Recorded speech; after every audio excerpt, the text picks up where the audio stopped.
आज मी चाललेलो एक अशा ठिकाणी जिथं जाणं खूप जणांचं स्वप्न असतं, खाटूश्याम बाबाला.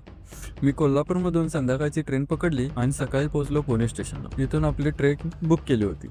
सगळे मित्र इथं एकत्र आलो आणि ट्रेनची वाट बघत होतो. कधी नाही ते आम्ही ट्रिपचा प्लॅन केला आणि सगळं नीट होईल असं कसं. बरोबर आमची 3 तास ट्रेन लेट. 3 तासांनी ट्रेन आली. मित्राने ट्रेनला हात केला आणि ट्रेन थांबवली. आमची ट्रेन लोणावळा स्टेशन पासून जाणार होती. बाहेर असलं खतरनाक वातावरण झालं होतं.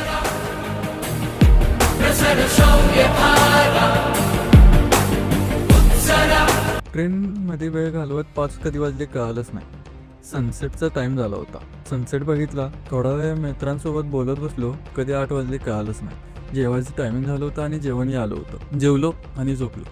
सकाळी उठून बघतो तर काय, ट्रेन थांबली होती स्टेशनवर क्रॉसिंगला.